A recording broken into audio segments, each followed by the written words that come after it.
Welcome to Philosophy in Pajamas podcasts, and welcome to the deep dive. Today we're digging into something pretty raw. It's a reflection on betrayal, on youth, and the very fragile architecture of trust in our modern world. And this all comes from some material shared by an author, Rushik, who takes this really sensational story and just uses it as a lens. Right, to get at these huge ethical questions. Exactly. It's not about the gossip. It's about understanding what happens when, this idea of commitment meets a profound level of immaturity. And the timeline is it's shocking.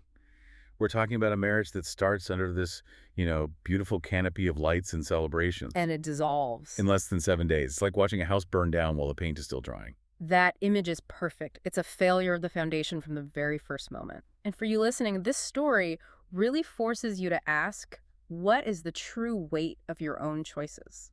Are you ready for the commitment or just for the ceremony? That's the question. Okay, let's get into the specifics of this timeline because it's just so bizarre. It is. Less than 7 days. 7 days between the wedding garlands and the court papers for divorce. The speed of it, Yeah.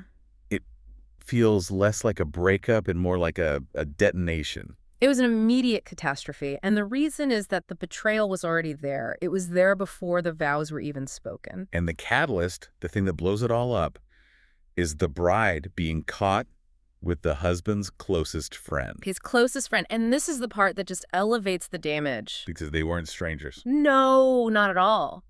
The three of them, the groom, the bride, the friend, they grew up together. This was decades of shared history, decades of trust. A whole system of trust that just imploded. Instantly. And what makes it worse, what really turns it from a simple mistake into something premeditated, is the timing. The friend's confession. Yes, he confessed his feelings for the bride a day before the wedding. A day before. That's not a moment of weakness. That's a choice to inject poison right at the start. It is. It's a moral crisis point. And what did she do? According to the text, she just brushed it away. So she acknowledged it, knew the conflict was there, and then? And then she walked toward the mandap, the altar, with what everyone described as a calm face. That calm face is the real betrayal, isn't it? It's the performance. It's the ultimate lie. It sold the idea of clarity, of sincerity to everyone who mattered. And the lie didn't last long. 3 days. They were caught in 3 days. In the worst place possible, their home, their bedroom. It wasn't just a secret coming out. It was a violation of the most intimate space you can create with another person. And that location. That's what makes the damage so widespread. Absolutely. The reflection says the groom walked into a scene that can scar even the hardiest soul. But it wasn't just him. His family saw it too. They saw it too. So the betrayal becomes public in their world instantly. Yeah. And that's where you get this idea that it didn't just break a couple. It scorched entire lineages, that phrase is. It's so heavy. Because it's true. In many cultures, and certainly in this context, your choices ripple outwards. A wound like this doesn't just heal in a generation, it echoes. So let's pull back from the trauma for a second and ask the big question that Rushik's material poses. How can two young people, they're barely 23, 24. Right. How can they treat something so sacred, like trust itself, as if it's a disposable cup? Well, this is where the reflection gets really interesting. It points to their upbringing. These were kids who had every comfort except perhaps the weight of responsibility. So they had everything they could want, but not what they needed. Exactly. They were given material security, but not the internal framework to handle a promise that requires sacrifice. They confuse ease of life with being prepared for life. So what was driving them? What does the text say about their mindset? Was this some kind of twisted love? Not love, it was desire, but a distorted form of it. For the friend, it was mistaking obsession for devotion. It wasn't about her happiness, it was this aggressive need to possess. And for her? For the bride, it seems she believed that desire is a past that excuses any damage. That if you feel something strongly enough, the consequences don't matter. That's the core failure right there. Impulse without discipline. That's it. Impulse always outruns character. When your feelings are your only guide, especially in a commitment like marriage, the whole structure is going to collapse. Which brings us to this incredible analogy the text uses for trust. It's not just a feeling, it's a rare mineral. I love that. It's so good. It is, because it gets at the truth of it. Minerals, they take immense pressure and a huge amount of time to form. That's trust. It's built over years of reliability, of showing up. And like a mineral, It's also incredibly fragile. That's the other side of it. It takes years of pressure to form and a second of carelessness to turn into powder. The destruction is so much faster than the creation. It's asymmetrical. So if trust is this rare, fragile thing, how do people handle it so carelessly? Well, the material has this brilliant distinction. It says, love only becomes fragile when it's handled by people who treat it like a weekend hobby rather than a lifelong craft. A weekend hobby. You just pick it up when you feel like it and drop it when it gets hard. Exactly. But a craft demands practice. It demands skill, patience, and commitment, even on the days you don't feel inspired. Marriage is the craft. It's the ultimate craft. Yeah. And these two were hobbyists. They wanted the emotional high, the intensity, but they completely rejected the discipline required to actually build something that lasts. They couldn't handle the weight of the mineral. Okay, that framework, intensity versus discipline, is so useful.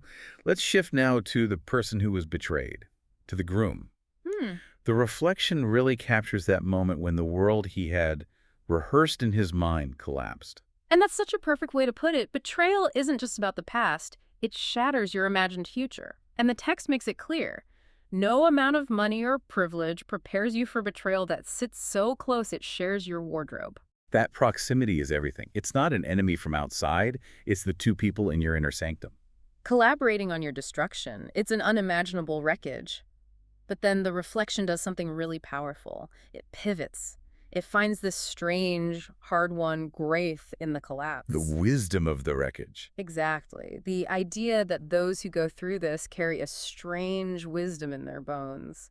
They learn the difference between what's real and what's just performance instantly and brutally. So his illusions are shattered, but his character is sort of purified by it. In a way, yes. All the noise is stripped away, and he's left with the bedrock of his own integrity. And there's hope there. The text says he will rebuild himself. One honest day at a time. One honest day at a time. His new foundation will be stronger because it's built on truth, not comfort. But what about them? What about the betrayers? Did they just get away with it? Well, maybe in the short term, socially. But the text suggests something else is at play. That time has a cunning way of delivering lessons. Meaning you can't outrun the memory of what you did. You can't. The world is too small and memory is too sharp. Their actions become a shadow that follows them into every future relationship.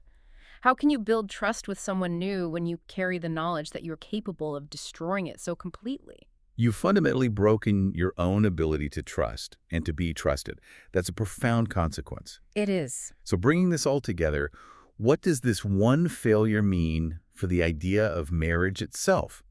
Is commitment just weaker now? I think the final point here is actually quite reassuring. The institution isn't the problem. Marriage can still be profound. Love can still be steady. So the blueprint is fine. The blueprint is fine. The issue is with the participants who show up without knowing the gravity of their own signature. People whose attention spans are too small for commitment, the breakdown is personal, not structural.